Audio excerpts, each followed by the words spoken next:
So we went to SGC and had a lot of fun. Got to hang out in lines. I absolutely loved it. You know, I was in my element. I'm very glad they brought it back. I think they had a hiatus for like 4 or 5 years, something like that, before they brought it back in 2013. And I love the fact that it brings in all the YouTubers that have a semi-decent channel. You know, lets you go and ask them questions, let you go hang out with them, pick their brain for a little bit. All right, when we first got there, the first room you walk in was the arcade room. The arcade room was pretty cool. You're in a huge like waiting lobby kind of area. Had a lot of arcades, probably 30, 40 different arcades, all on free play. The arcade room was pretty much the hangout spot. If you wanted to run into someone who was YouTube famous or something, that was the place to go. The arcade room was a lot of fun. They had some really good arcade games there. I feel like they could have had more. Like, they had a good variety, but I feel like it was kind of lacking a little bit, I guess. And they have just rows of games, old arcade games that are really cool. Arcade games I haven't seen since I was little. I only played a few of those arcades. One of my all-time favorites, just for nostalgic reasons, was the Simpsons little beat 'em up. I love the Simpsons arcade that was there, which is an all-time favorite. Super Nintendo Super System, I think that's what it's called. It's the arcade version of a Super Nintendo. So I played a couple Worlds of Mario on that before I gave up. Primal Rage, had UN Squadron. And then I watched Pat the NES Punk get his ass beat by Shady J and Tekken. So that was pretty good. Well, we were partying in the rooms, bebopping between rooms, drinking beers, having a good time, and said, hell, let's go to the arcade. Let's see what's up. Let's go. Like, I challenged you to some BS game we've never played. So we go down there, and we're all wandering around trying to find a game, and all of a sudden he sees Pat the NES Punk with some kid, and they're going toe for toe.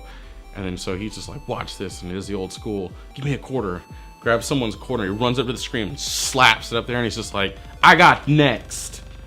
And they play it like, I think 4 or 5 games like in a row with just Jay. I think Jay dominating most of the time, and then random little ones, Pat would get him back. It was pretty ridiculous because you could tell as the Tekken game went along, Pat was getting upset that he was getting annihilated. Ray, first of all, he's f***ing cheating. Bull, he's f***ing cheating.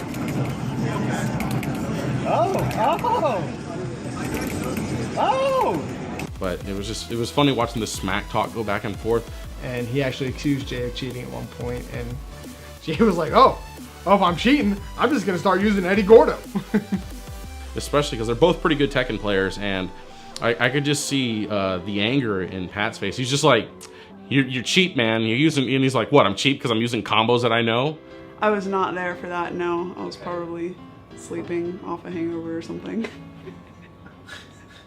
I'm okay, 2420. Look at this laser disc I got. For free. Oh, wait, hold on. My voice is gone, I'm sorry. I'm so embarrassed. First room on the right was just consoles from like Nintendo all the way to PS4s and Xbox Ones. You had anything from Nintendo with a Power Glove to, you know, Master Systems to PlayStations to Sega CDs, Sega Saturn. Play, you know, like one thing I like about that is they have games that, you know, I don't own a PS3 or a PS4, so that's how I get a lot of break into PlayStation gaming. That was really cool to see that, to see all of that in one room, to see pretty much the history of gaming in one room. You can just walk in and just go, this is where it started, and this is where we're at. Oh, it was pretty fun. I schooled Rachel in Sonic the Fighters, so yeah, and I played as Gray Sonic, and that's not a colorblind joke. I'm colorblind. The other big room they had there was the vendors, which is the main reason I went there. There was a bunch of vendors from all over the place. Some were just resellers. Vendors in general are actually pretty cool. There were a lot of people that had a lot of really good stuff. I picked up some really good games this year. There was probably about 40 to 50 vendors in the room. Selling actual retro video games, I would say probably 10 to 15. Others were collectors that were just reselling extras and stuff that they had. They had Nintendo Powers, which I really wanted to buy. They were a little out of my price range. I got to see a lot of familiar faces. You got my buddies from Oklahoma that show up. Whole bunch of box games. Like, I've never seen so many box games. Got Greg Honeycutt, which is from Pasadena, so it's down the street. Sort of sucked me into this void of endless spiral of games that you'll never find, but you have to find them because it's that little twinge at the back of your neck. You don't have that game, you got to go get it. So a lot of the people there were mostly retail. Like they had retail stores or they had online stores, so they had set prices that they wouldn't move off on. The collectors I did deal with, though, I was able to get some pretty good deals. One of the coolest things we saw was whenever we first got there, I saw a Custer's Revenge for the Atari, complete in box. I got a Pikachu 64, which was pretty sweet, and I got that from Billy Chaser. What was interesting was like the mix. Like there was a lot of resellers there, and I mean everyone's prices are going to be kind of standard because it's a convention. You got to pay for your booth, but you know at least the thing I like about conventions is the quality. Like if you're looking for a hard game, you're going to find it there because it's there to sell. I never fathomed that there'd be that many people that cared about old school games. Like it never entered my mind that people would care about Nintendo games or Super Nintendo games or Sega games. It was just full of these people, and of course we're just cram-packed in there, and apparently nerds don't know how to bathe. Yeah, apparently some of the Uber nerds haven't discovered soap yet. There was a general like cloud of BO that hovered around the whole convention the whole time. We're just talking to each other and stuff, and then all of a sudden we're like, oh, who the f*** farted? A freaking Irish Spring booth in the back, you'd be golden. And it wasn't even that. It was the guy that was sitting, like he sat down with his 3DS and was playing his 3DS, and we're like, oh, Take a bath before you go there. Jesus Christ. I don't want to be in line smelling your 12-day-old butt funk.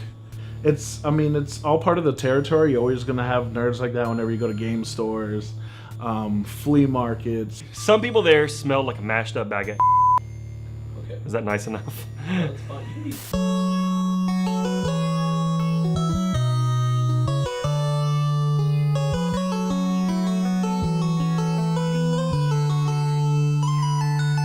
Keiji Inafune, that was an awesome panel. The guy is so appreciative of his fans. Mr. Inafune, his panel was awesome. Like, he talked about Mighty No. 9 a lot. One of the few I actually sat and enjoyed thoroughly. He had Q&A, and I was able to ask him about his design for the character Zero. Got his inspiration from Devilman, which was really cool. I have a video, like whenever I went up, I brought my phone. The guy thought that the guy holding the camera, like filming Inafune, thought I was tweeting. He's like, "Are you serious?" I was like, "No, I'm recording." Even before his panel, he was walking around meeting with the fans. He pulled out his cell phone and took a picture of like some guy dressed as Proto Man. I thought that was pretty cool. Honestly, to be in a panel with a creator that created such a great game, and to actually, it's kind of like seeing someone who, kind of like Thomas Edison, getting to meet someone who created something great that revolutionized. Because Mega Man set the stage for so much more, and it led to so much more creativity. And to see him and actually get to be in the same room as him, it kind of made me sit back and just kind of go like, wow, like this is really cool to see this guy. Pat the NES Punk, I've met him before at the different conventions. He usually hangs out with Billy and Jay, so it's pretty easy to talk to him. One of my favorites on YouTube. Really intelligent. So I was excited to see his panel. We went there, he talked to the audience, he really engaged the audience.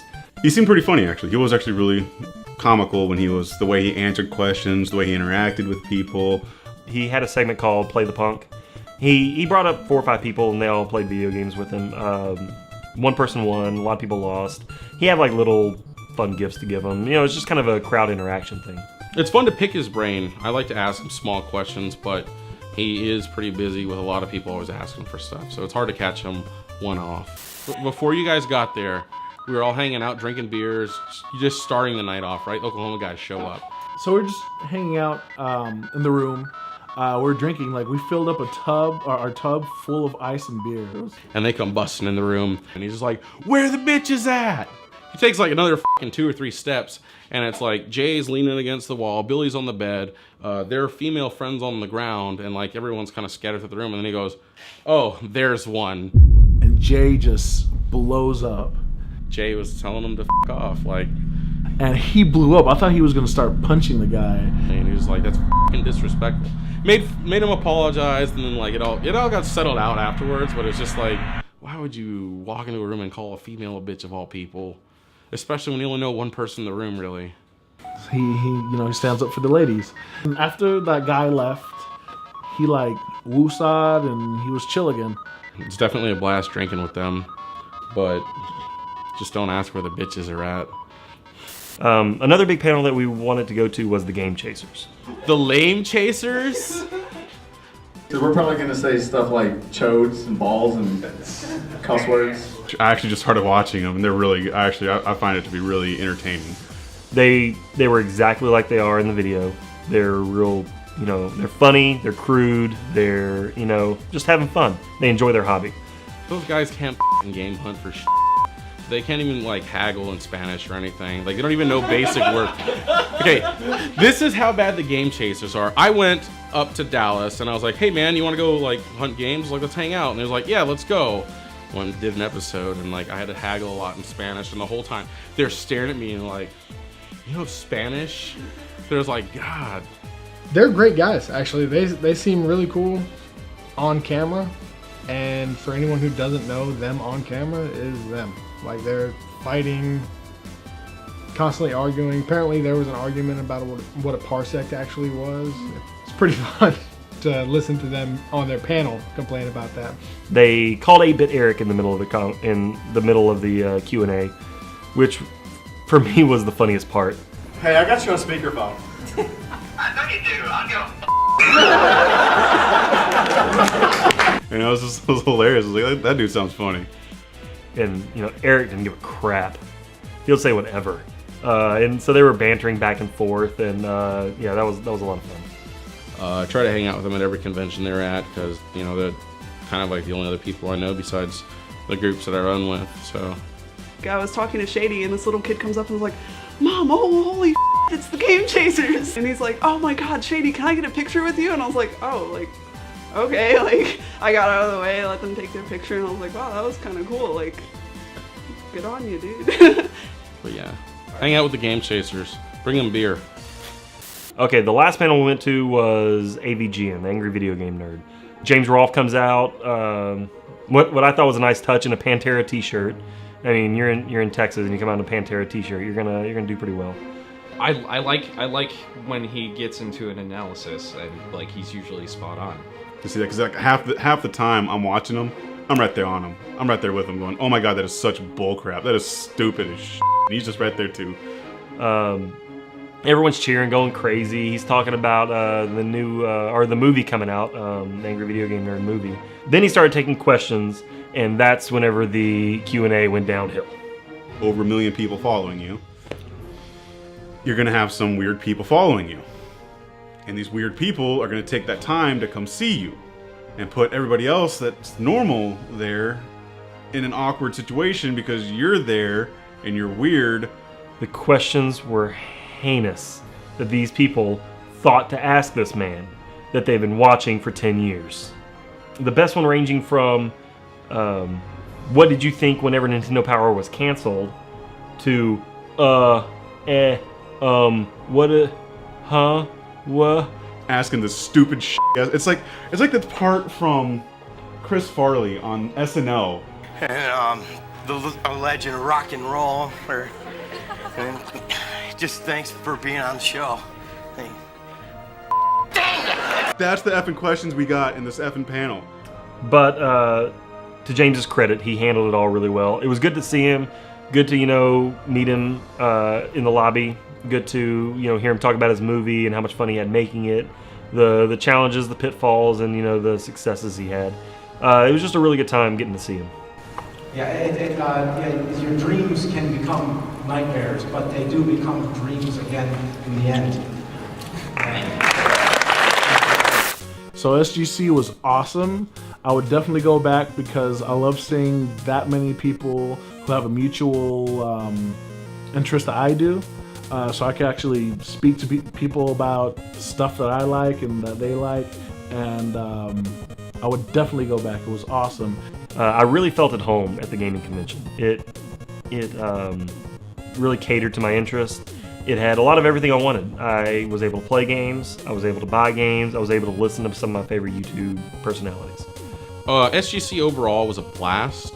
I mean, it was the same amount of fun as it was the previous year. I love the fact that the interact, like it's being able to interact with everyone is great. The only thing that's kind of odd is the stinky nerds.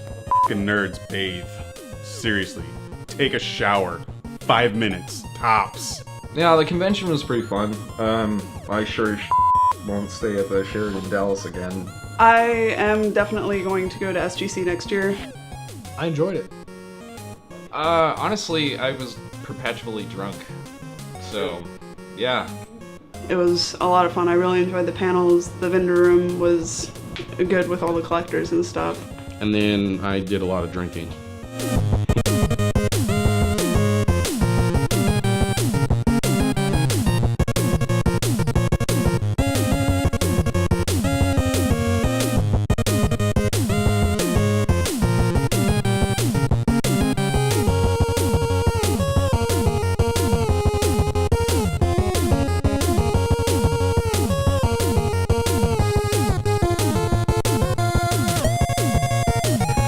So I didn't make it to this gamer convention. Is that what you'd call it? I guess you guys would call it a gamer situation, gamer convention. It seems as if my friends had a good time there. They spent their, I hesitate to say, but poorly earned money. I don't want to say anything bad, but they've wasted their money.